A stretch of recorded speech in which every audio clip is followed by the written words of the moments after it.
అందరికీ నమస్కారం అండి. ఈనాటి మన హార్ట్ ఫ్యాక్టర్లో చాలా సెన్సిటివ్ సబ్జెక్ట్, ఎక్కువ మంది మాట్లాడకూడదు అనుకునే టాపిక్, అదే వివాహేతర సంబంధాలు.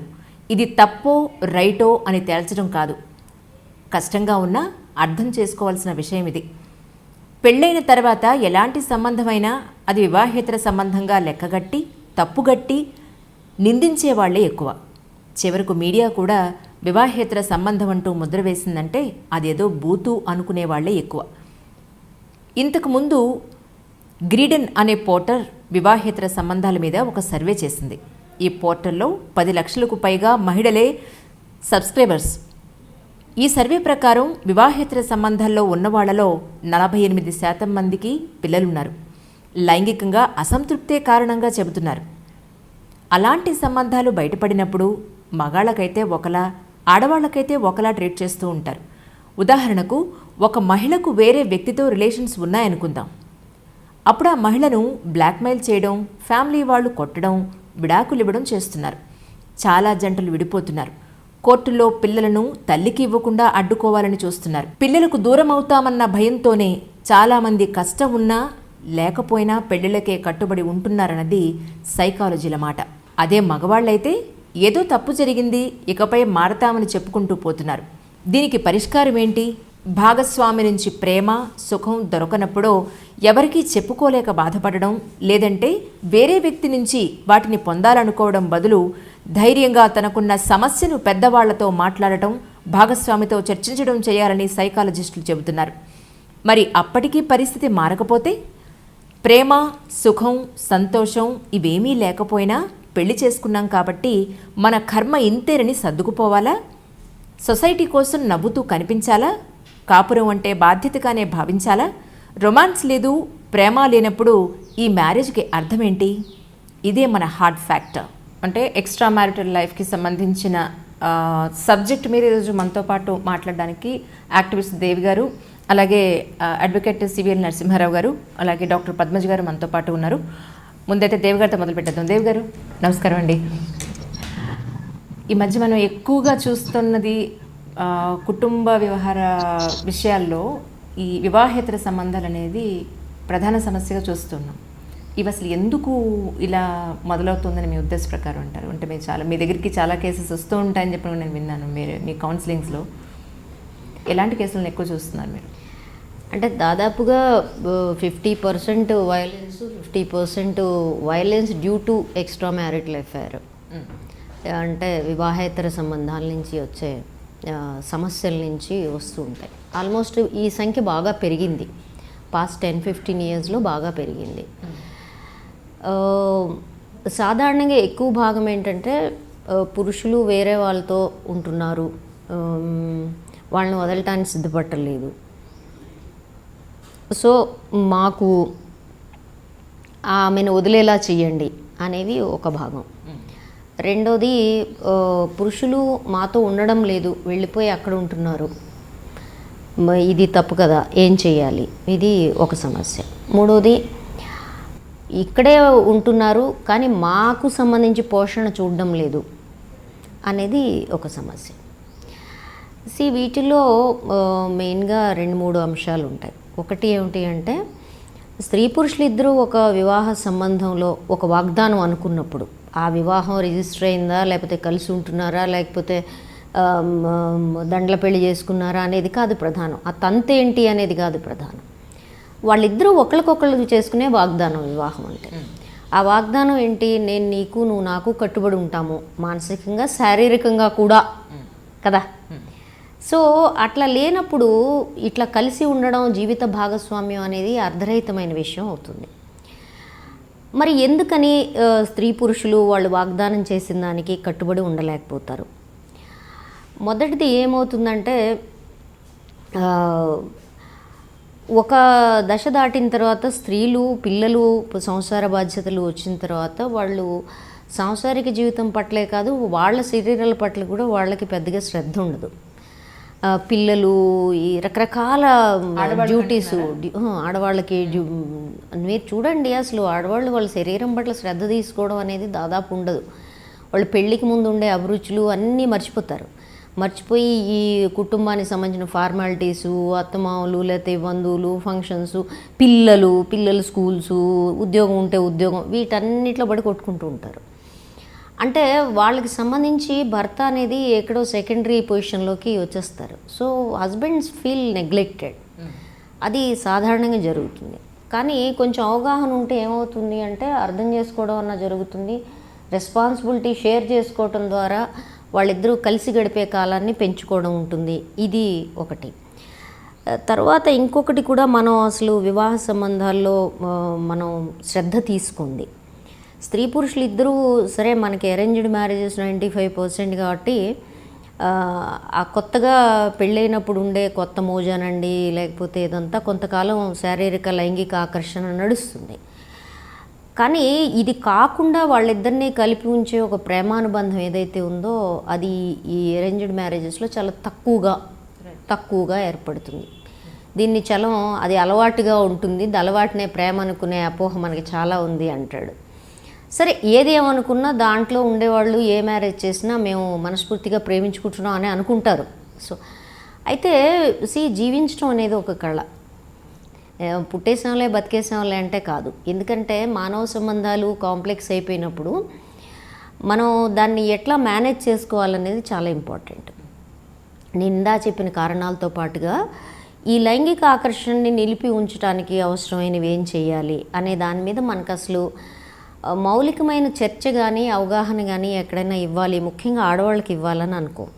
మగవాళ్ళు కూడా చాలా అపోహల్లో ఉంటారు. అంటే వాళ్ళు సినిమాల్లో చూసిందో లేకపోతే ఇప్పుడు కొత్తగా మీడియాలో చూసిందో, ఛానల్స్లోనో ట్యూబ్లోనో ఈ పనికిమాలిన వాళ్ళందరూ సలహాలు చెప్పేస్తున్నారు కదా ఈ మధ్య. ప్రతివాడు పనికిమాలిన సలహాలు చెప్పేస్తున్నాడు. సో అలాంటివన్నీ చూసేసుకుని ఎక్కడో నెగ్లిజెన్స్కి గురవడం వల్ల, ఒక కొత్తదనం కోసం తపన వల్లనో కొత్త ఆకర్షణలు అనేవి ఏర్పడతాయి. అంటే కొత్త ఆకర్షణలు ఏర్పడకూడదా అంటే అది మానవ సహజమైన విషయం. స్త్రీలకైనా పురుషులకైనా కొత్త ఆకర్షణలు ఏర్పడవండి. ఒకసారి ఇట కట్టింది ముడేసిన తర్వాత ఈ ముడి అసలు అటు ఇటు కదలదండి అంటే అది మానవ నైజం కాదు. కరెక్ట్. సో ఆ తర్వాత ఏర్పడ్డాయి అనుకోండి. మనకు ఆకర్షణలు ఏర్పడినంత మాత్రాన అందరం వాటి మీద యాక్ట్ చేసాం. నాకు ఫలానా వాడు నచ్చాడు, బాహుబలిలో వాడు నచ్చాడు కాబట్టి వాడితో వెళ్ళిపోతానంటే నడవదు కదా. We have some limitations. ఈ ఆకర్షణలు తాత్కాలికమో శాశ్వతం తేల్చుకోవాలి, దానికి అవసరమైన పరిస్థితులు అనుకూలంగా ఉండాలి, ఇవన్నీ ఉంటాయి. వీటిల్లో మగవాళ్ళకి అనుకూలించినంతగా పరిస్థితులు ఆడవాళ్ళకి ఉండవు. ఎందుకంటే పిల్లలు ఉంటారు, ఆమె జీవితం అనేక విషయాలతో సరౌండ్ అయ్యి ఉంటుంది. మగవాళ్ళకి ఎక్కువ అవకాశాలు ఉంటాయి బయట తిరగడానికి కానీ ఇలాంటివి ఏర్పరచుకోవడానికి. ఈ స్త్రీలు కూడా మన వాళ్ళు అంటుంటారు మగవాడిని కట్టేసుకోవాల్సిన బాధ్యత ఆడవాళ్ళదే అని ఒక పక్కన అంటారు, మగాడిని కట్టేసుకుందని కూడా తిడుతుంటారు రెండో పక్కన. రెండు జరుగుతుంది. సో కానీ ఆడవాళ్ళు ఈ శారీరక లైంగిక ఆకర్షణ నిరూపించడానికి ఆడవాళ్ళు కానీ మగవాళ్ళు ఒకవైపు నుంచి చేస్తే కూడా కుదరదు. అది ప్రయత్నం అసలు జరగదేమో అని అనుకుంటూ ఉంటాను. అంటే మనం అంత డీప్గా వెళ్ళి అనము, మన దగ్గర నుంచి వచ్చే మనకుండే అవగాహనలో చూడడం, పరిశీలనలో చెప్పాలంటే. దాంతోపాటే అసలు ఆడవాళ్ళకి సంబంధించి మగవాళ్ళకి సంబంధించి ఒక ప్రయత్నం జరగాలి ఈ విషయంలో. ఈ సంబంధాన్ని పెళ్లి చేసుకున్నంత మాత్రాన్ని సరిపోదు. ఆ ప్రేమని ఏర్పరచుకోవడానికి, పెంచుకోవడానికి, ప్రేమని నర్చర్ చేయడానికి ఒక ప్రయత్నం జరగాలి అనేది మనకి బాగా అపోహలు ఎక్కువ. సినిమాల్లో మాదిరి ఒక్కసారి ఇలా చూడగానే ప్రేమ ఏర్పడితే అది జీవితాంతం తెస్టేసుకొని రుబ్బులోకి పత్రంలా అలా కదలకుండా ఉంటుంది, శాశ్వతం. ఈ ప్రేమ శాశ్వతత్వం పట్ల మనకి చాలా భయంకరమైన అపోహలు ఉంటుంది అని అనుకుంటాం. తర్వాత పెళ్ళైన తర్వాత ఏమవుతుంది అంటే, మరి పెళ్ళైన తర్వాత నిజాయితీగా వీళ్ళ ఆకర్షణలు పోయినప్పుడు, లేకపోతే వేరే ఆకర్షణలు బలంగా ఉన్నప్పుడు వీళ్ళు నిజాయితీగా వాటి నుంచి బయటపడవచ్చు కదా అని ఒక ప్రశ్న వేస్తాం. అది బయటపడాలంటే ఆడవాళ్ళకేమో చాలా రకాల విషయాలు ఉంటాయి. ఇన్సెక్యూరిటీసు, బయట విడాకులు ఇచ్చుకుంటే వచ్చే స్టిగ్మాస్, తర్వాత పిల్లలు, ఎకనామికలీ అయితే అది, దాంతోపాటే పుట్టింటోళ్ళు కానీ సమాజం కానీ విడాకులు ఇచ్చిందా అని బుగ్గలు నొక్కుకోవడాలు ఇంకా చాలా భయంకరంగా ఉంది. ఇంకా తగ్గలేదు అదేమీ. సో ఈ స్టిగ్మాస్ అన్ని ఫేస్ చేయడానికి ఆడవాళ్ళు సిద్ధంగా ఉండరు. They are ready to bear. Even in the severe violence కేసులో కూడా they are ready to bear. Right. మీరు అటెస్ట్ చెప్పేస్తున్నారు మొత్తం మీ సబ్జెక్ట్ కాదు, అది మీరు అడిగారు కాబట్టి నేను అలా చెప్పుకుంటూ వెళ్తున్నాను. కారణాలు ఏంటి అంటే ఇది ఒక 2 minutesలో ఇది కారణం అని తేల్చేయడం కుదరదు. దీనికి లోతుగా అనేక విషయాలు ఉన్నాయి అనేది పరిచయం చేయటమే నా ఉద్దేశం. 100%. అదే మీ దగ్గర సబ్జెక్ట్ ఎలా ఉంటుందంటే ఏ నుంచి మొదలు పెడితే జెడ్ వరకు మొత్తం ఫుల్ఫ్లెడ్జ్డ్గా ఉంటుంది, నాకు ఐడియా ఉంది. సార్ సివిల్ నరసింహారావు గారు నమస్కారం అండి. నమస్తే అమ్మా. సార్ మీ ఉద్దేశ ప్రకారం వివాహేతర సంబంధాలు అనేవి ఎందుకు ఏర్పడుతున్నాయని అంటారు? దేవి గారు చెప్పింది అక్షర సత్యం. ఆవిడ చెప్పినవన్నీ కూడా ఆ అడాప్ట్ అని అనుకుంటే సరిపోతుంది. ఏది ఒక్క మొక్క తప్ప. ఈ మధ్య టీవీలో ప్రతివాడుతో పాటు ఇంకోటి ప్రతివాడు ప్రతిదీ అని అంటే సరిపోద్ది. మిగతా అన్ని ఐ అగ్రీ అవుతాను. ఓకే, ఒక వాడే కాకుండా. రెండోది ఏంటంటే మొహం మత్తటం ఒకటి, ఇష్టం పోవటం ఒకటి.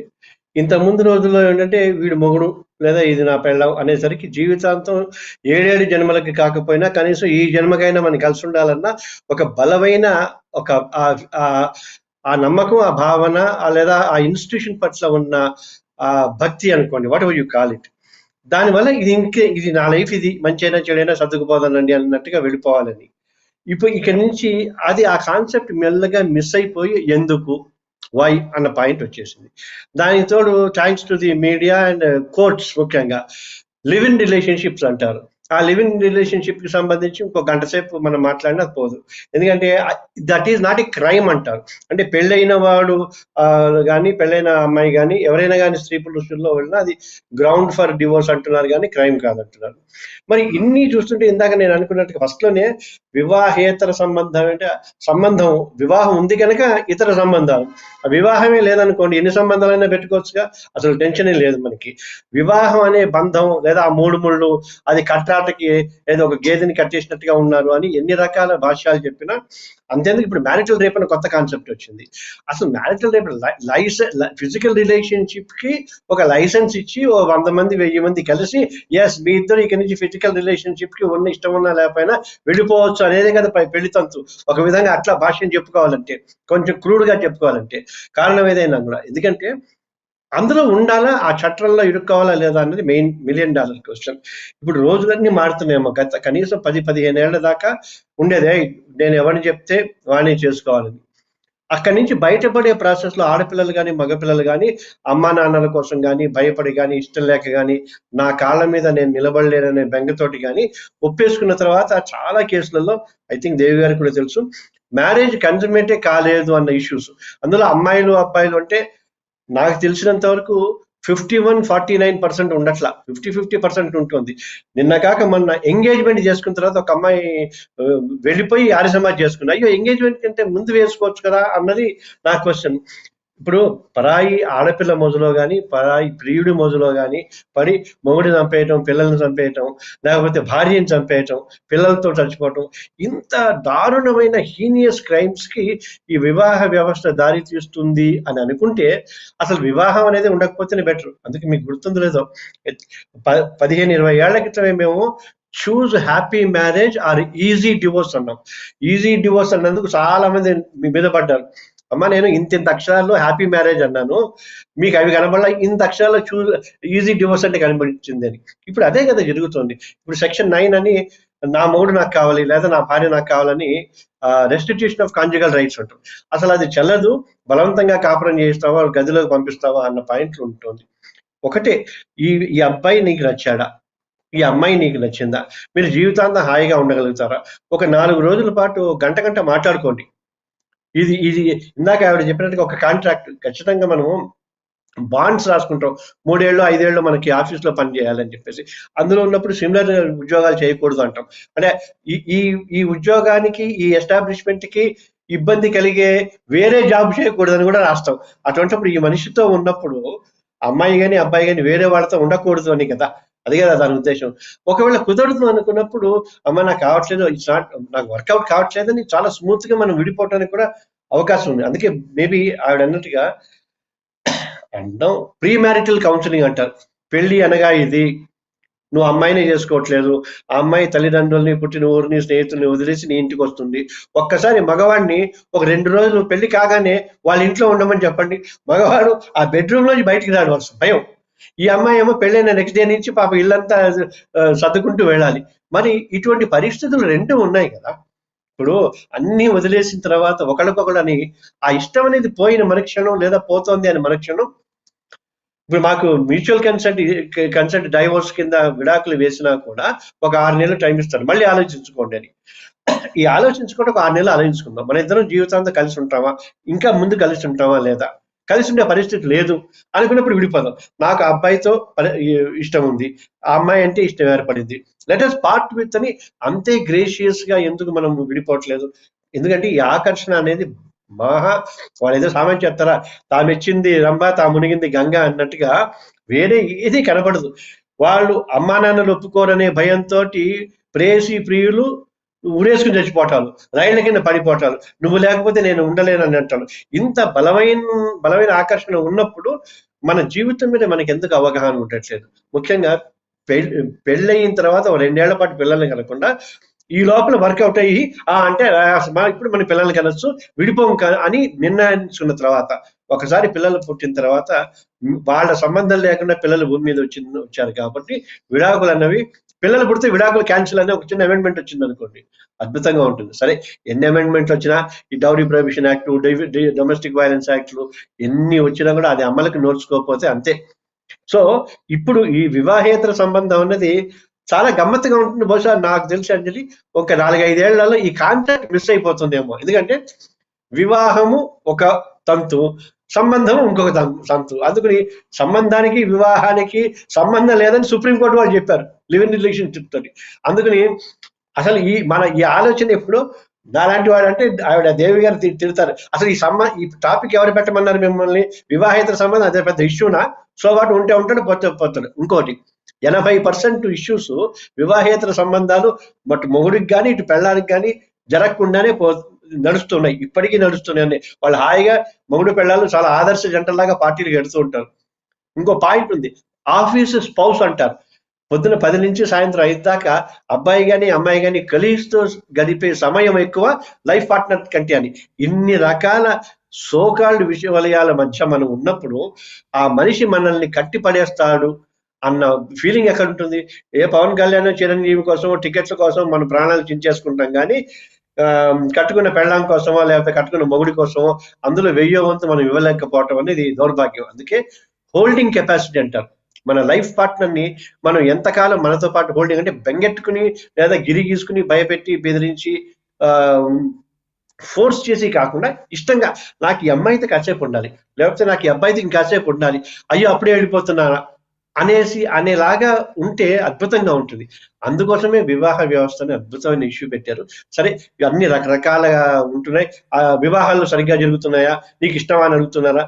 పెళ్లి చూపులో 1/2 గంట సేపు చూసి వాడు బాగున్నాడు, శాలరీ బాగుంది, అమ్మాయి కట్నం బాగుంది, భూమి ఉంది, నగలు ఉన్నాయి, ఇవన్నీ చూస్తున్నారు తప్ప నేను can I live with this boy, can I live with this girl అని హాయిగా ఎందుకు అడగలేకపోతున్నారు అన్న $1 million క్వశ్చన్. అందుకే నాకు తెలిసినంత వరకు ప్రీ మ్యారిటల్ కౌన్సిలింగ్ అన్నది, పెళ్లి అనగా ఇది, ఈ కాంట్రాక్ట్ ఇలా ఉంటుంది, this is life time contract, ఈ కాంట్రాక్ట్ ని బ్రీచ్ చేయలేవు.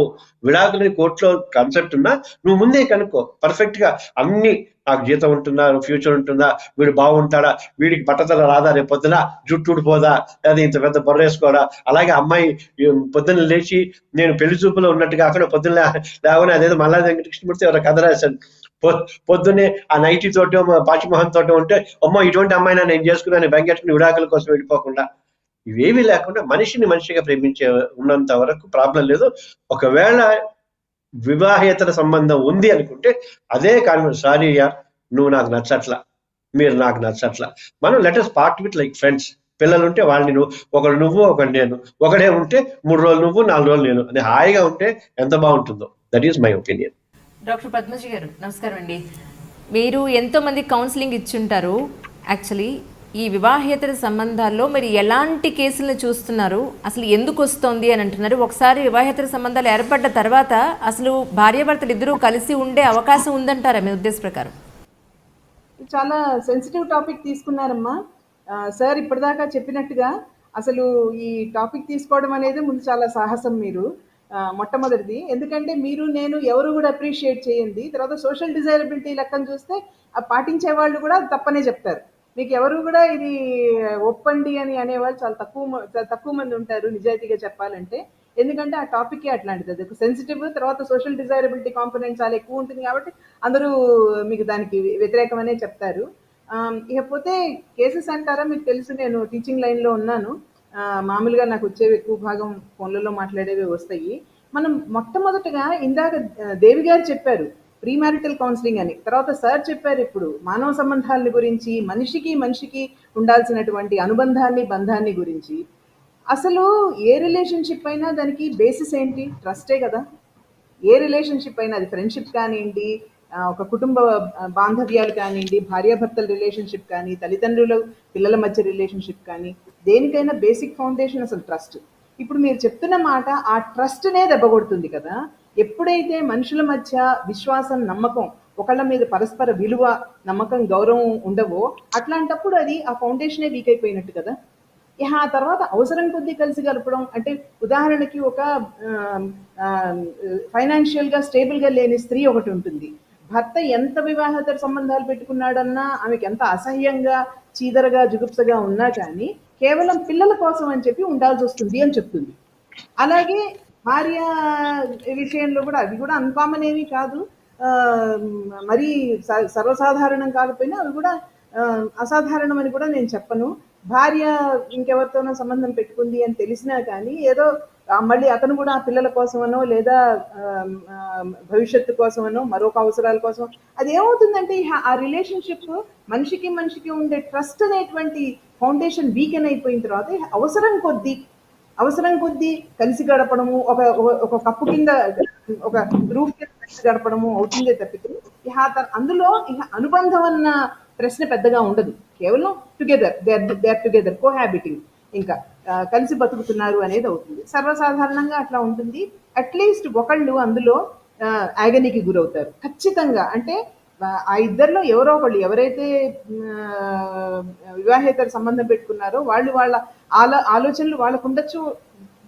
ఎవరికైనా వాళ్ళ తర్కం వాళ్ళు మాట్లాడతారు కావచ్చు.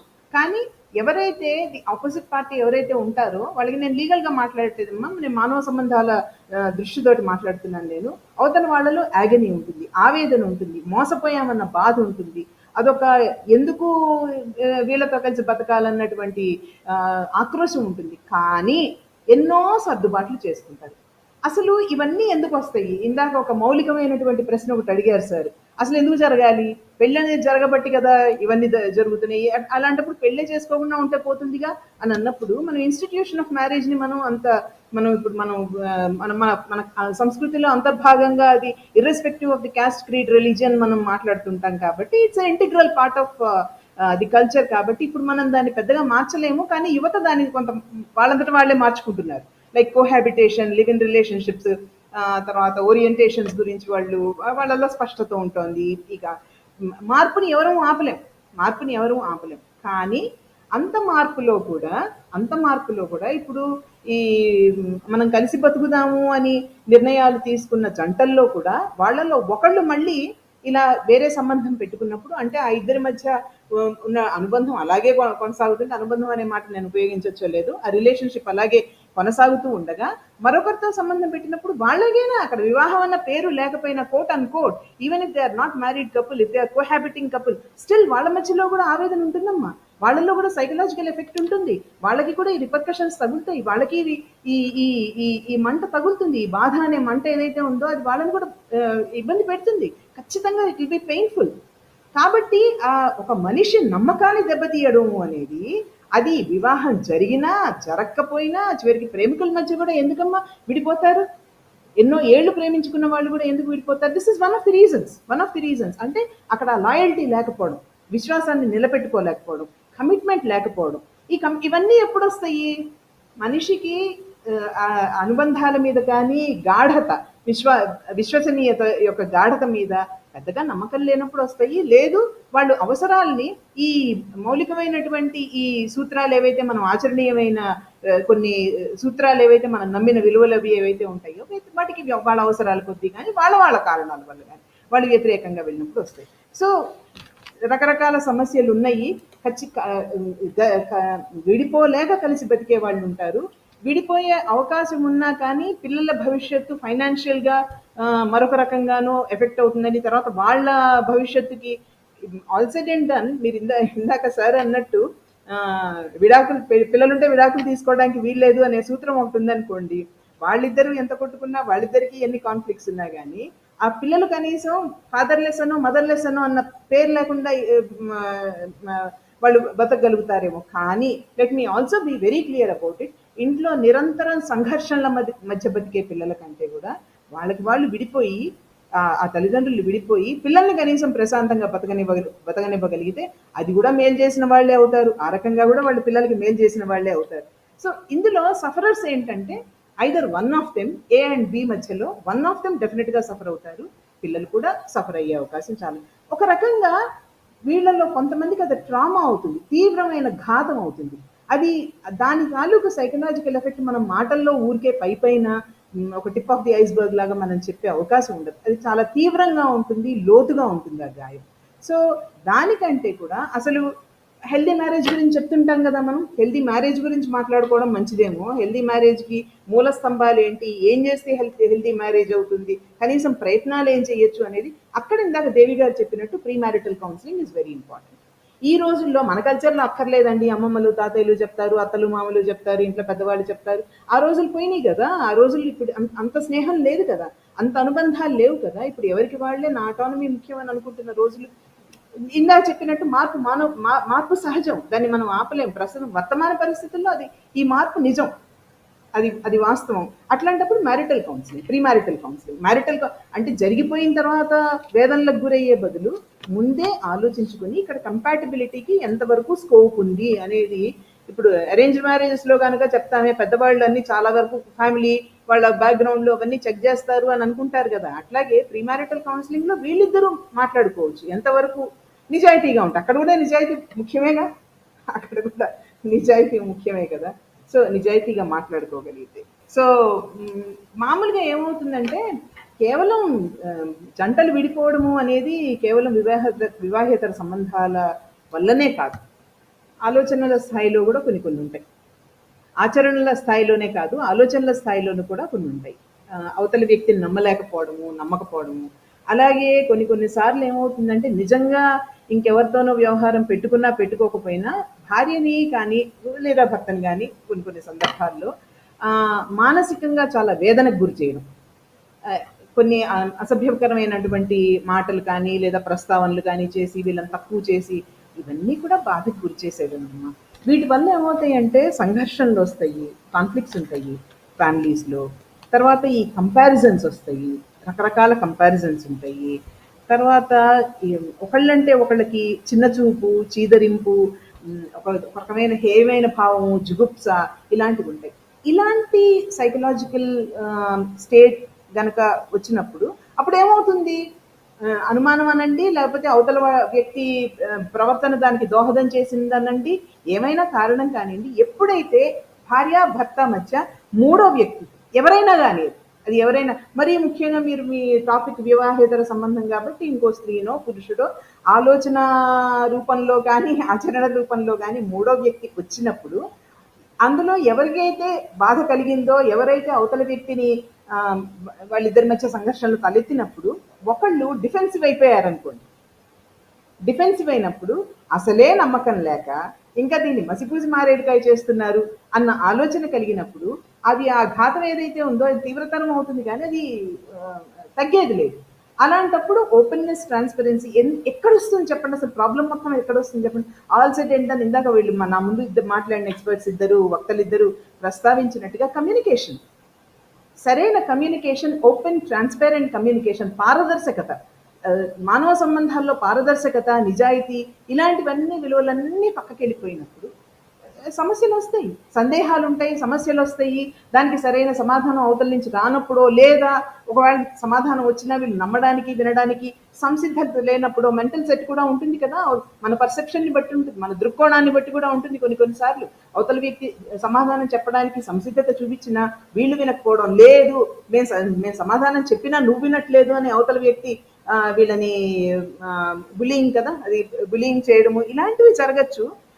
ఏది ఏమైనా కానీ బేసిక్ ట్రస్ట్ అనేది అసలు సంబంధం, మానవ సంబంధాల పునాదే బేసిక్ ట్రస్ట్. కాబట్టి అసలు పెళ్ళప్పటి నుంచి కూడా ఆ బేసిక్ ట్రస్ట్ ఏదైతే ఉందో దాని పునాదిని కనుక వీళ్ళు గట్టిగా ఏర్పరచుకొని, ఇందాక వారు అన్నారు చూడండి, మొదటి 2 ఏళ్ళు పిల్లాజల్లా అనకండమ్మా, ముందు అసలు ఒకళ్ళు అర్థం చేసుకోండి. ఆ అర్థం చేసుకోవడంలో భాగమే పరస్పర గౌరవం, పరస్పర విశ్వాసం, విలువ, ఒకళ్ళకొకళ్ళకి ఇద్దరి ఫ్యామిలీస్ని యాక్సెప్ట్ చేయడము, కంపాటబిలిటీని వాళ్ళు ఏర్పరచుకోవడము, దాన్ని విస్తృతం చేసుకోవడం కంపాటబిలిటీని.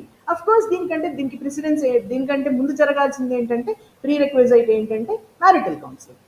మనసులో భయాలు సందేహాలు పెట్టుకుని ఒక సంబంధ బాంధవ్యాన్ని ఏర్పరచుకోవడం కాకుండా క్లారిటీతో, అంతో ఇంతో క్లారిటీ తెచ్చుకొని అటు తర్వాత కూడా ఆ పునాదిని పటిష్టం చేసుకోవడానికి ప్రయత్నం చేసినప్పుడు ఇట్లాంటి ప్రస్తావనలు రావు.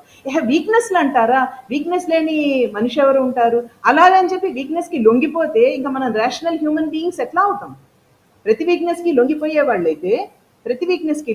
వాళ్ళైతే, ఏ వీక్నెస్కైనా లొంగిపోయే వాళ్ళైతే, అంత వల్నరబుల్ అయితే, అంత వీక్నెస్ మనని లొంగ తీసుకుంటోంది అంటే, ఇక మన రేషనాలిటీ, మన తర్కబద్ధమైనటువంటి మానవజీవి అన్నిటికంటే ఉత్కృష్టమైన జన్మ, అద్భుతమైన జన్మ ఎందుకు? మనం రేషనల్ అనే కదా. మరి ఆ తర్కము, ఒక కాగ్నిషన్ ఏదైతే ఉందో, హ్యూమన్ కాగ్నిషన్ ఏదైతే ఉందో దాన్ని సరైన విధంగా వాళ్ళ జీవితాన్ని ఆనందంగా గడిపే విధంగా దాన్ని మలుచుకోవడము అనేది మరి ప్రతి వాళ్ళు మనం కృషి చేయాలి కదా. సో వీక్నెసెస్ అందరికీ ఉండొచ్చు, ఆకర్షణలు అంతకంటే ఉండొచ్చు. కానీ యాజ్ మెచ్యూర్ అడల్ట్స్, 18+ అన్నప్పుడు we are all suppose to be, everyone is suppose to be a mature adult. మన జీవితానికి, మనం తీసుకునే నిర్ణయానికి మనమే బాధ్యులం.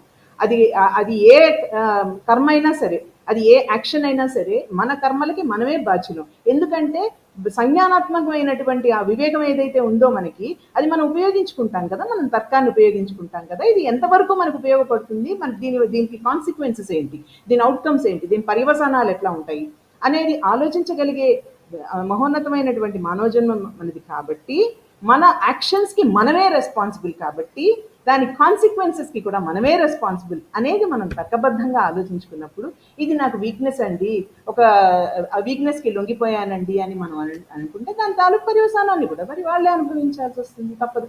కానీ నా పర్యవసానాన్ని నేను ఒక్కడనే అనుభవిస్తాను అని చెప్పలేరుగా, కుటుంబం మొత్తం దానికి భరించాల్సి వస్తుంది కదా, ఒకళ్ళ బలహీనతకి. సో ఇలాంటివి కొన్ని బేసిక్ హ్యూమన్ వాల్యూస్ ఏవైతే ఉన్నాయో, I think we have to pay attention to that.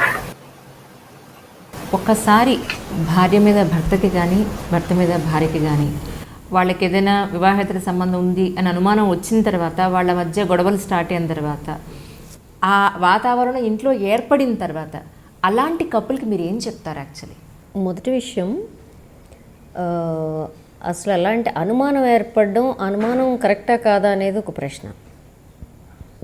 సాధారణంగా ఇలాంటి సంబంధాలు spouse is the last to know, అంటే చివరిగా తెలిసేది భార్యకో భర్తకో అయి ఉంటుంది. తెలిసిన తర్వాత దాంట్లో కుటుంబము సమాజము కూడా చాలా కీలకమైన పాత్ర పోషిస్తాయి. ఇప్పుడు కొంతవరకు పర్వాలేదు, కానీ చాలా ఎక్కువ సందర్భాల్లో ఇప్పుడు కూడా స్త్రీలు వివాహేతర సంబంధం పెట్టుకున్నప్పుడు ఆ కుటుంబం కానీ సమాజం కానీ టాలరేట్ చేయడం చాలా తక్కువగా ఉంటుంది. అలాంటి సంబంధం పెట్టుకున్న స్త్రీని పుట్టింటి వాళ్ళు కూడా ఎట్టి పరిస్థితుల్లో టాలరేట్ చేయరు. రెండోది, కొన్ని కుటుంబాల్లో అంటే కొంతమంది స్త్రీ పురుషుల్లో స్త్రీ అలా వ్యవహరించినప్పటికీ సర్దుకుపోయిన కేసులు కూడా నాకు తెలుసు. అంటే మగవాడు చేస్తే సర్దుకుపోవడం లేదా, నేను కూడా సర్దుకుపోతాను అన్నవాళ్ళు కూడా ఉన్నారు. ఇట్స్ నాట్, అది అరుదైన విషయం ఏమీ కాదు.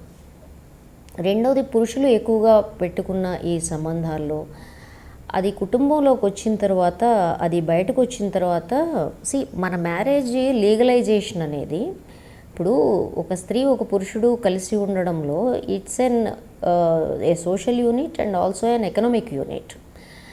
ఈ ఎకనామిక్ యూనిట్ అనేది చాలా కీలకమైంది. ఎందుకని అంటే ఆ స్త్రీకి, లేకపోతే ఎక్కువగా మనకి ఆధారపడిన స్త్రీలే, ముఖ్యంగా మిడిల్ క్లాస్లో ఎంప్లాయబిలిటీ అనేది ఇప్పుడు మనకి నేషనల్ ఎంప్లాయబిలిటీ స్త్రీలది 10.6, అంటే దాదాపుగా 90% మంది ఆధారపడి ఉంటారు.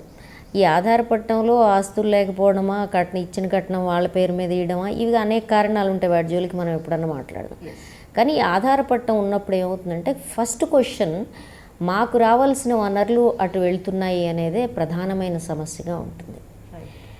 ఆ భయం కూడా అదే ఉంటుంది. పిల్లలు ఏమవుతారు, నేనేమవుతాను, వేరే స్త్రీతో సంబంధం పెట్టుకున్నాడు అనేది స్త్రీల మనసులో కూడా మగవాడు తప్పు చేస్తాడు, మగవాడికి ఇలాంటివి సహజం అనే ఫీలింగ్ ఎక్కడో చాలా బలంగా ఉంటుంది ఆడవాళ్ళలో కూడా. అంటే కైండ్ ఆఫ్ సామాజికమైన యాక్సెప్ట్ నుంచే మగవాడు ఇలా తిరుగుతాడు, అతను ఒక స్త్రీకే కట్టుబడి ఉండడం కొంచెం కష్టమైన విషయం అనే భావన, అంటే మగవాడు తిరక్క చెడ్డాడు అని ఏదైతే ఉందో దాని నుంచి నమ్ముతారు అనుకుంటాను. అందుకని ఏం చేస్తారంటే ఫస్ట్ ఆమెని తప్పుపడతారు, నా మొగుడు మంచివాడే. కానీ ఆడవాళ్ళకి ఇది భలే ఉంటుంది తెలుసా మీకు, నా మొగుడు మంచివాడే, ఈ హింసకు కారణం మా అత్తమామలే, లేకపోతే నా మొగుడు వేరే వాళ్ళ వైపు వెళ్ళడానికి ఆడవాళ్లే కారణం. నేను చాలాసార్లు చెప్తుంటాను, ప్రతిసారి ఇదే చెప్తాను, చెప్పి బోర్ వచ్చేసింది నాకు. ఏమిటి, నీ మొగుడు ఇంకొక వైపు చూశాడంటే నీ మొగుడు కన్ను సంగతి చూడమ్మా, ఇతని కళ్ళు ఎందుకు తిరుగుతున్నాయో చూడు. ఆడవాళ్ళు మగవాళ్ళు ఎక్కడైనా ఉంటారు ప్రపంచంలో, నీ కళ్ళు ఎందుకు తిరగట్లేదు, వాడి కళ్ళు ఎందుకు తిరుగుతున్నాయి. ఫస్ట్ నీ మొగుడిని సరి చేసుకో. నీ మొగుడు సరిగ్గా ఉంటే ఆడవాళ్ళు వచ్చి అతన్ని ఇంట్లోంచి లాక్కెళ్ళరు కదా, అతనే శ్రీకృష్ణ పరమాత్ముడు, రానాయన గోపికలు అని పెట్టుకెళ్ళరు కదా అని 1,00,000 సార్లు చెప్తూ ఉంటాం. కానీ మనకి మన ఆకర్షణ పోయింది, లేకపోతే నా భర్త నా పిల్లల తండ్రి ఇలాంటి వాడు అనుకోవడం కంటే కూడా ఎక్కడో నెపం వేసేస్తే కంఫర్టబుల్గా ఉంటుంది. రెండోది ఏంటంటే బహుశా ఇతనితోనే నేను గడపాలి కదా, నా పిల్లలకి నేనేం చెప్పాలి, ఏదో మీ నాన్న కొంచెం అమాయకుడురా, ఆ అమ్మాయి వగలాడి మోసేసింది అంటే హాయిగా ఉంటుంది. సో తప్పుని అట్లా సమర్థించుకోవడం ద్వారా తిరిగి తెచ్చుకునే ప్రయత్నం, నెపం ఇతని మీద మోపకుండా ఉండడం ద్వారా తిరిగి తెచ్చుకునే ప్రయత్నం చేస్తారు బాగా. సరే, ఈ సందర్భంలో కూడా చెప్తూ ఉంటాం, ఇప్పుడు ఎవరు వివాహేతర సంబంధం పెట్టుకున్నప్పటికీ పిల్లలు ఉన్నప్పుడు మీరు కలిసి ఉండడం మంచిది, ఇవి తాత్కాలికంగా ఉండొచ్చు పోవచ్చు అని చెప్పి చాలా స్పష్టంగానే చెప్తాం. అయితే ఇక్కడ ఒక అంశం ఉంది, అసలు మనం ఎందుకు ఏర్పడుతుంది అని మాట్లాడుకునేటప్పుడు మిడిల్ లైఫ్ క్రైసిస్ ఒకటి ఉంటుంది. పిల్లలు పుట్టిన తర్వాత సైకాలజీలో ఇది కూడా చెప్తారు, బహుశా పద్మజి గారు చెప్తారు, ఏమంటే నా స్త్రీయత్వాన్ని నా పురుషత్వాన్ని నిరూపించుకోవాల్సిన, అంటే నా పట్ల వేరే వాళ్ళు అట్రాక్ట్ అవుతున్నారా లేదా చూసుకోవాలనే కుతూహలం కూడా చాలా ఎక్కువగా ఉంటుంది ఒక సర్టన్ ఏజ్లో. మిడిల్ ఏజ్ క్రైసిస్ అంటారు రకరకాలుగా. సో దాని కొద్దీ స్టార్ట్ అయిన ఇట్లాంటి చిన్న చిన్న వ్యవహారాలు కొంచెం ముదిరి పాకాన పడడం వల్ల ఆ వెనక్కి ఎలా తగ్గాలో తెలియకపోవడం వల్ల కూడా ఇబ్బందులు చాలా భారీ ఎత్తున వస్తూ ఉంటాయి. తర్వాత ఏమవుతుంది, ఎకనామిక్ ఇష్యూస్ ఎంటర్ అవ్వడం. మనది లీగల్ మ్యారేజ్ అని మనం ఎందుకు అంటున్నాం అంటే, ఒక స్త్రీ ఒక పురుషుడు కలిసి ఉండి పిల్లల్ని ఇద్దరం పెంచుకుందాము, నీ డబ్బులతో నాకు పని లేదు, నా డబ్బులతో నీ ఆస్తిపాస్తులతో నాకు పని లేదు, పిల్లలకి ఇద్దరం ఇద్దాము, వాళ్ళిద్దరికీ ఆస్తులు అక్కర్లేదు కానీ మనం చక్కగా ఏంటవి మంచి చదువులు చెప్పిద్దాము, ఇలా అనుకుంటే అసలు తగాదాలు ఉండవు, కంఫర్టబుల్గా ఉండగలుగుతారు. అట్లా లేనప్పుడు ఏమవుతుంది, నువ్వు ఆస్తులు సంపాదించు, నేను ఆస్తులు సంపాదిస్తా, మనకి సీలింగ్ చట్టం వస్తే వెంటనే సీలింగ్ విడాకులని జరిగాయట చాలా మన చిన్నప్పుడు. అంటే బాగా భూములు ఉన్నవాళ్ళు భూములు కాపాడుకోవడం కోసం పెళ్ళానికి విడాకులు ఇచ్చి సగం భూమి ఆమెకి వెళ్ళిపోయిందని చెప్పటం, ఇట్లాంటి పనులు చేసేవాళ్ళు. అంటే వాళ్ళు విడిపోయారా నిజంగా అంటే కాదు. అట్లనే ఈ ప్రధానంగా లీగాలిటీ ఆఫ్ మ్యారేజ్ ప్రపంచంలో ఎక్కడైనా it is about property. So property ఉన్నంతకాలం వివాహేతర సంబంధాలు నడుస్తున్నప్పుడు అదంత ఈజీ కాదు, వదిలేసిపోవడం కానీ ఇది కానీ ఈజీ కాదు. ఎదురు వాళ్ళ మీద ఆరోపణలు పెట్టడంలో వాళ్ళిద్దరికీ మధ్య ఉండే ప్రేమానుబంధాల కంటే కూడా వాళ్ళ ఎకనామిక్ సెక్యూరిటీ అనేది కీలక పాత్ర పోషించడం నేను చూశాను కుటుంబాల్లో. నువ్వు పోతే పోయావులే, పిల్లలకి ఆస్తి రాసిపో, లేకపోతే మా పోషణకి ఏదన్నా ఇచ్చిపో, ఇలాంటివి కూడా చాలా ఎక్కువగా నడుస్తూ ఉంటాయి. సో మనం దీన్ని ఒక కాంప్లెక్స్గా ఉన్నప్పుడు అది కేవలం ఇద్దరు స్త్రీ పురుషులకు సంబంధించిన విషయంగానే చూడడం సాధ్యం కాదు. ఇంకోటి కూడా బయట ఆకర్షణలు ఇప్పుడు ఏమవుతుంది, చాలా సందర్భాల్లో మనం లైంగిక ఆకర్షణల గురించి మళ్ళీ మాట్లాడుకోవాలి. ఇప్పుడు మనం మన ఆడపిల్లల్ని అమాయకంగా పెంచడంలో మనకి చాలా గొప్ప ఆనందం ఉంటుంది. వీళ్ళకి ఏమీ తెలియకుండా ఉంటే వాళ్ళు చాలా పవిత్రంగా ఉన్నట్టు లెక్క. వాళ్ళకి ఏ రకమైన నాలెడ్జ్ ఉన్నా భర్తలు కూడా తట్టుకోలేరు. నీకు ఇంత నాలెడ్జ్ ఎక్కడి నుంచి వచ్చిందనే అనుమానం అక్కడే మొదలవుతుంది. కానీ భార్యలేమో అట్లా ఉండాలి, మొదట్లో ఆనందంగా ఉంటుంది. ఆ తర్వాతి కాలంలో ఆ ప్రయోగాలు చేయకపోవటం నుంచి, కొత్తదనం లేకపోవటం నుంచి వచ్చే ఫ్రస్ట్రేషను, అసంతృప్తి కూడా లైంగిక సంబంధాల్లో, స్త్రీ పురుష సంబంధాల్లో చోటు చేసుకుంటాయి. కొత్తదనం అనేది ఆ నవ్యత్వాన్ని నిలుపుకోవడం, చెప్పాను కదా, జీవించే కళలో అది చాలా ముఖ్యమైన విషయం. తర్వాత భార్య టేక్ ఇట్ గ్రాంటెడ్ అయిపోతుంది. అంటే ఎప్పుడంటే అప్పుడు నేను కాబట్టి ఇష్యూ ఏమీ ఉండదు. అంటే I can use as I like. ఇందాక మ్యారిటల్ రేప్ గురించి మాట్లాడారు.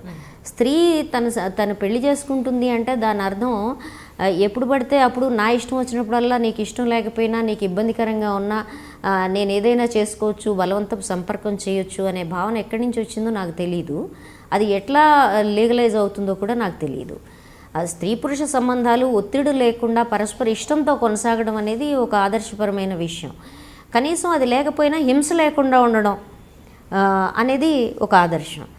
అది ఆ హింస అనేది కేవలం కొట్టడానికో తిట్టడానికో కాదు, శారీరక సంబంధాలకు కూడా అప్లై అవుతుంది. కాబట్టి అంటే లైంగిక నాగరికత కూడా అవసరం మనకి. కేవలం మనం బయట నాగరికతే కాదు, కుటుంబ సంబంధాల్లో కూడా ఒక ప్రజాస్వామ్యం, ఒక నాగరికత అవసరం. ఈ నేపథ్యంలో ఇప్పుడు మనకేమవుతుంది, ఇప్పుడు ఓవర్ ఎక్స్పోజర్ ఆఫ్ మీడియాతో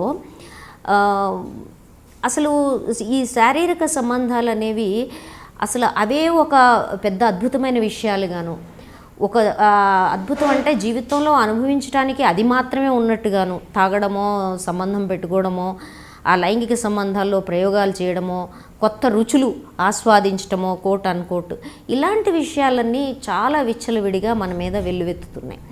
వెల్లువెత్తుతున్నప్పుడు ఏమవుతుంది అంటే, ఉన్న జీవితం ఒకటి, పునర్జన్మల సంగతి ఎంతమంది చెప్పినా ఎవరికి నమ్మకం ఉండదు పునర్జన్మ మీద. లేదు స్వర్గానికి పోయినాక అక్కడ రంభావు రోజులు ఉంటారంటే కూడా ఎవరు నమ్మరు, అక్కడ చేసుకోరా ప్రయోగాలంటే ఎవరు నమ్మరు. కాబట్టి నరసింహారావు గారికి చెప్పాల్సింది ఏంటంటే, రంభావు రోజులు మగాళ్ళకి పెట్టారు కానీ పాపం స్వర్గానికి వెళ్ళిన ఆడవాళ్ళకి మళ్ళీ మొగుడే దిక్కు అక్కడ. అందుకని ఏమంటే ఇప్పుడు అక్కడ కుదరదు. మరి అట్లాంటప్పుడు ఏం చేయాలి? జీవితం బుద్ధి ప్రాయవరా నాయన అని అందరూ భయపెట్టేస్తున్నారు. ఏం చేయాలి అప్పుడు? Look at the covid situation. ఈ కోవిడ్ 2 yearsలో లైఫ్ అండ్ డెత్ ఇష్యూ రాగానే, అదే అంతకుముందు ఒకసారి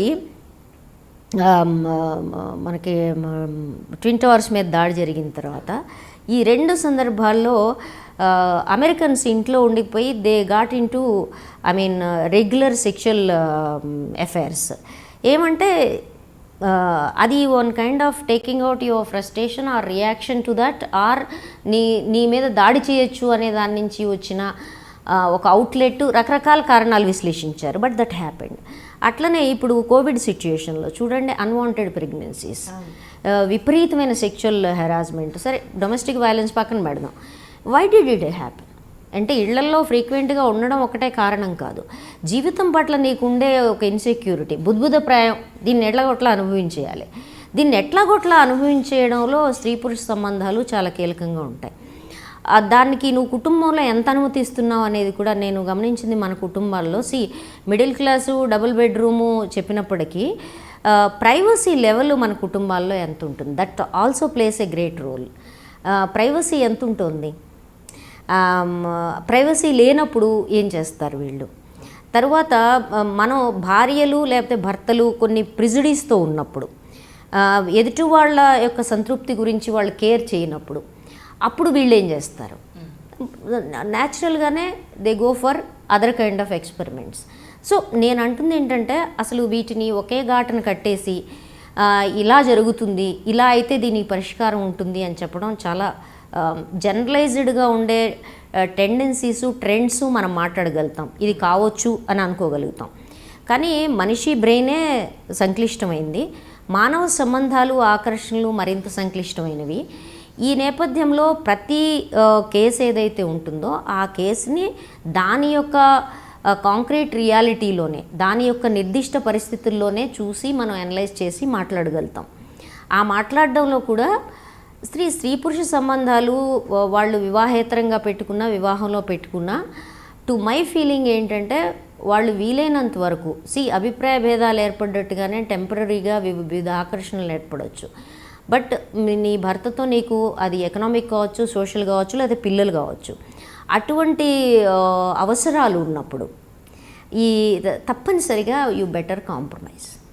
ఆ కాంప్రమైజ్ అనేది పురుషుల వైపు నుంచి కూడా చెప్తున్నాను, నేను స్త్రీలకు చెప్పట్ల. మనం సాధారణంగా మగాడు తిరుగుతాడులేమ్మా, ఆడాళ్ళు చూసి చూడనట్టు వదిలేయాలి, సర్దుకుపోవాలి, లేకపోతే ఇలా అంటలేదు నేను. లేదు, అసలు నా భర్త వేరే వాళ్ళ వైపు చూడటాన్ని నేను అంగీకరించడానికి సిద్ధంగా లేను, it's a breach of trust అని స్త్రీలు అనుకుంటే నిరభ్యంతరంగా మీ కుటుంబ సంబంధాల్లో ఉండే నైతికతను కాపాడుకోవటం కోసం you can get out of the relationship. పురుషులకు కూడా ఇదే చెప్తాను. పురుషులు నీతిమంతంగా ఉండి నా భార్య ఇట్లా చేస్తోంది అనుకున్న సందర్భాల్లో ఇదే నీతి వాళ్ళకు కూడా అప్లై అవుతుంది. They can get out of the relationship. అయితే భార్యో భర్తో చేసింది అది పిల్లల మీద రిఫ్లెక్ట్ కాకుండా కాపాడుకోవడానికి చాలా పరిణితి అవసరం అవుతుంది. మనం చెప్పేయడం చాలా తేలిక, కానీ అసలు అట్లా అనకుండా ఉండగలుగుతామా? మీ నాన్న ఇట్లా చేయబట్టే, లేకపోతే మీ అమ్మ ఇట్లా చేయబట్టే, లేకపోతే మీ అమ్మ ఇట్లాంటిది కాబట్టి నువ్వు ఇట్లా, ఈ పదాలు రాకుండా మనం పిల్లల్ని మాట్లాడగలుగుతామా? అస్సలు మనకి ఆ రకమైన సెన్సిటివిటీ అనేది చాలా రేరెస్ట్ ఆఫ్ రేర్ కేసుల్లోనే నేను చూశాను. మనం చాలా ఈజీగా నోరు పారేసుకుంటాం, చాలా ఈజీగా ముద్రలు వేస్తాం. ముద్రలు వేయటం ద్వారా సమస్య ఒకటి, ఈ సమస్యని మరింత కోతిపుండు బ్రహ్మరాక్షస్ చేసే పనులు చాలా ఎక్కువగా చుట్టుపక్కల నుంచి జరుగుతుంటాయి. ఒకటి అండి, స్త్రీ పురుష సంబంధాల్లో గురజాడ గారి మధురవాణి అన్నట్టు నీతి ఉండాలి. ఆ నీతి ఏమిటి? ఆ నీతి ఏమిటి అంటే నువ్వు ఒకళ్ళకొకళ్ళు కట్టుబడతానని వాగ్దానం చేసుకున్నావు. ఈ వాగ్దానాన్ని ఎవరు భంగం చేసినప్పటికీ దాని మీద వాళ్ళు కాంప్రమైజ్ అవ్వాలా లేదా అనేది ఇది పూర్తిగా వ్యక్తిగతమైన విషయం. వాళ్ళు కాంప్రమైజ్ కానంత మాత్రాన వాళ్ళని నిందించాల్సిన అవసరం కూడా లేదు. వాళ్ళు కాంప్రమైజ్ కానంత మాత్రాన, వివాహేతర సంబంధం పెట్టుకున్నంత మాత్రాన వ్యక్తులుగా వాళ్ళు దుర్మార్గులు, నీచులు అయిపోతారని నేను అనుకోను. అది బలహీనత కావచ్చు, దాన్ని కంట్రోల్ చేసుకోలేనితనం కావచ్చు, లేకపోతే కంట్రోల్ చేసుకోవచ్చు, లేదు కావాలనుకుని పెట్టుకుని అనేక సందర్భాలు ఉంటాయి దాంట్లో. కాబట్టి నేను అదే చెప్తూ ఉంటాను. నేను పూర్తిగా ఏకీభవించే విషయం ఏంటి అంటే, సమాజంలో ఒక నీతి ఉంది. ఆ నీతి ఏమిటి? ఒక వివాహము, ఈ వివాహంలో స్త్రీ పురుషులు కట్టుబట్టము, పిల్లల్ని పెంచటము, ఎకనామిక్ యూనిట్గా ఉండడము, సోషల్ యూనిట్గా ఉండడము, ఇది వాళ్ళ మన సమాజానికి ఉన్న ఒక నీతి. ఆ పెళ్ళి నువ్వు రిజిస్టర్ చేసుకున్నావా, దండల పెళ్ళి చేసుకున్నావా, గుళ్ళో చేసుకున్నావా, లేకపోతే సాంప్రదాయబద్ధంగా చేసుకున్నా ఈజ్ ఇర్రెలవెంట్. కానీ మనం తట్టుకోలేని అంశాలు ఎక్కడొస్తున్నాయి చూడండి మీరు. ఎక్కడొస్తున్నాయి? ఒక పురుషుడు వివాహేతర సంబంధం పెట్టుకొని వేరే స్త్రీతో పిల్లల కంటే ఆ బయలాజికల్ పిల్లలకి ఈక్వల్ ప్రాపర్టీ రైట్స్ వస్తాయనగానే దేశం గగ్గోలెత్తిపోయింది. ఎందుకని? It's about property. నువ్వు సంబంధం పెట్టుకోవటాన్ని ఒక డీవియేషన్ కింద, ఒక డైవర్షన్ కింద వదిలేయడానికి సిద్ధంగా ఉండవు. కానీ అదే పురుషుడు వెళ్ళి పిల్లల్ని కనగానే నువ్వు తట్టుకోవడానికి సిద్ధంగా లేవు. ఎందుకని? బికాజ్ ఇప్పుడు పిల్లలు చేసిన తప్పేం లేదు, ఆ తండ్రి లేకపోతే వేరే స్త్రీ చేసిన దానికి వాళ్ళకి పుట్టిన పిల్లలు తప్పేం లేదు. అందుకనే పూర్తిగా నాకు గుర్తుండి 2017లో 1917లో ప్రపంచ చరిత్రలో మొట్టమొదటిసారిగా ఒక చట్టం వచ్చింది సోవియట్ రష్యాలో. ఇది first of its kind of law. వాళ్ళని డాక్ట్రిన్స్ అంటారు. ఆ డాక్ట్రిన్లో వాళ్ళు రాసింది ఏంటంటే no child is an illegal child అంటారు. అంటే ఏ బిడ్డ అక్రమ సంతానం కాదు, బిడ్డలందరూ సక్రమమే, తల్లిదండ్రులు అక్రమం అయితే వేరే. సో అది ఎంత సెన్సిటివిటీ రోజు రాసిన డిగ్రీనో చూడండి మీరు. సో అది ఇప్పటికి మనకు అది ఒక 100 సంవత్సరాలు 90 సంవత్సరాలు పట్టింది మనం దీన్ని అంగీకరించడానికి. No child is an illegal child. ఏ చైల్డ్ ఇల్లీగల్ కాదు, every child is a legal child. పుట్టిన ప్రతి బిడ్డకి తనకంటూ రైట్స్ ఉంటాయి, తల్లిదండ్రుల మీద కానీ అన్నిటి మీద రైట్స్ ఉంటాయి అనేది మనం సో వివాహేతర సంబంధం అనేది ఒక చాలా కాంప్లెక్స్ ఇష్యూ. దాన్ని ఒక నైతిక విషయంగా కూడా చూడటం సాధ్యం కాదు. ఒక సమాజంలో ఉండే పెళ్ళి, దాని పరిస్థితులు, ఒక పెళ్లిలో ఉండే నిర్బంధాలు, కట్టుబాట్లు, ఒక పెళ్లిని ఒక వ్యాపారంగా మార్చిన తర్వాత నా అనుభవంలో 2 అంశాలు ఉంటాయి. ఎందుకని ఇంత ఫ్లేరప్ అవుతుందనేది గత 10-15 ఏళ్ళ నుంచి, అంటే నేను అనుభవం నుంచే నేర్చుకోగలుగుతాను. మామూలుగా అలా ఆలోచించేసి చెప్పగలిగినంత మేధావిని కాదు, నాకు ప్రాక్టికాలిటీ ఉండాలి.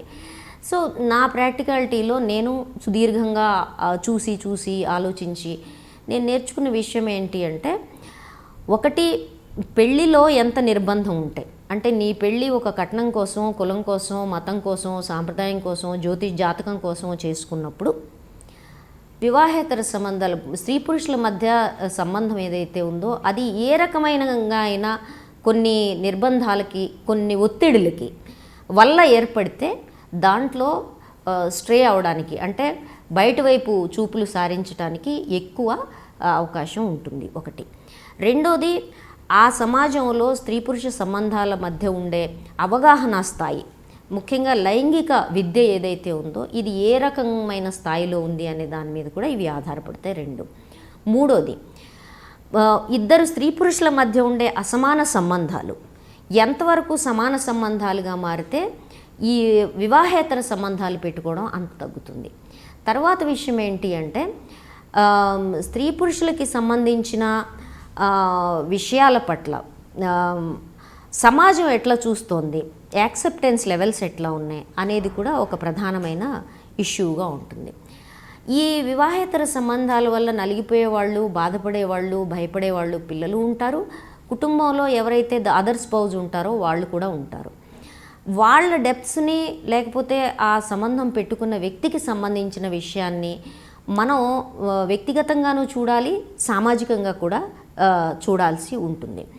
ఈ నేపథ్యంలో బయట ఏ రకమైన సంస్కృతి, ఏ రకమైన స్త్రీ పురుష సంబంధాలకు సంబంధించిన సంస్కృతి, భావజాలం మన మీద విరుచుకుపడుతోంది అనే దాన్ని బట్టి కూడా ఉంటుంది. ఇది నేను ఎందుకు ప్రత్యేకంగా చెప్తున్నాను అంటే, ఇప్పుడు పోర్న్కి ఎడిక్షను, పోర్న్కి ఎక్స్పోజర్ ఎక్కువైపోయిన తర్వాత, ఎడిక్షన్ ఎక్కువైపోయిన తర్వాత, నాకు ఇప్పుడు ఐటీ సెక్టార్ నుంచి వస్తున్న చాలా కేసుల్లో, కొన్ని కేసుల్లో విచిత్రంగా వివాహేతర సంబంధాలు పెట్టుకుంటే పర్వాలేదు, పెట్టుకోవడమే మంచిది నా మొగుడు అనే ధోరణి కొంతమంది అమ్మాయిల్లో నేను చూశాను.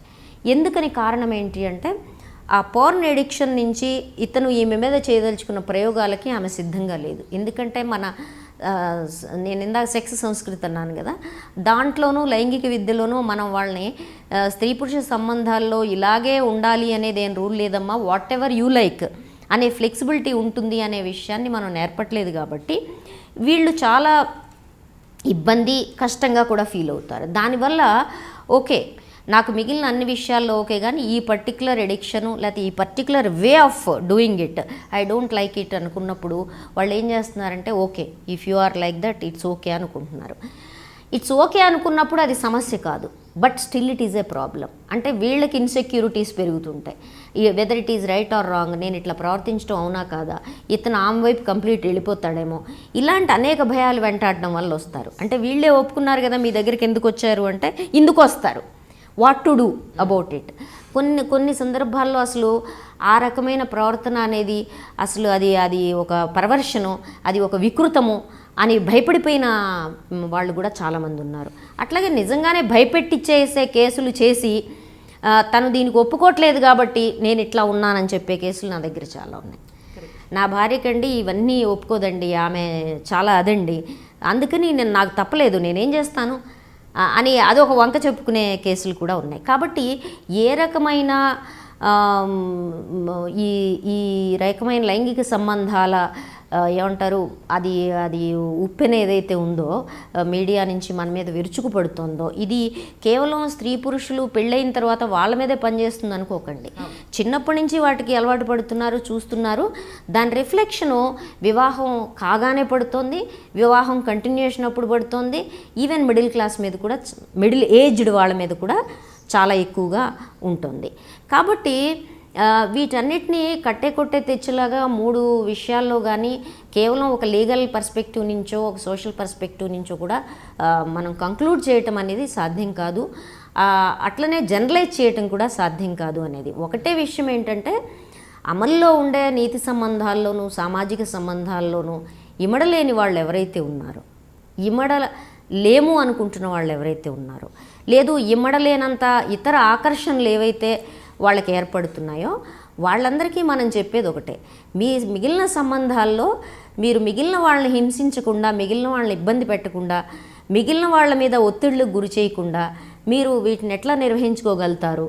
ఒకవేళ మీరు ఆపుకోలేని పరిస్థితుల్లో కనుకుంటే, మేము ఇది ఆపలేము ఈ సంబంధాన్ని అని మీరు అనుకోగలిగితే, ఎదుటి వాళ్ళకి పూర్తి స్థాయిలో మీరు న్యాయం చేయడం ద్వారానో, వాళ్ళని పూర్తిగా ఇబ్బంది పెట్టకుండా ఉండడం ద్వారా మీ ప్రవర్తనని మీరు ఎట్లా సంస్కరించుకోగలరు, ఏర్పాట్లు చేయగలరు అనేది మీరు ఆలోచించాలని చెప్తాం.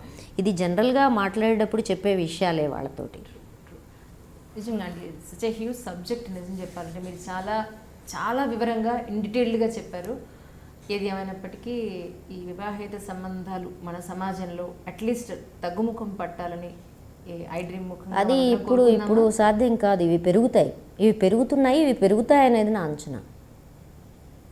చెప్పాను కదా, పెరగకుండా ఉండాలి అంటే పని మీ ఎక్స్పీరియన్స్లో చెప్పాను కదా దీనికి కారణాల్లో ఒకటి, మీ వివాహం అనేది ఇదే ప్రాతిపదిక మీద జరుగుతుంది.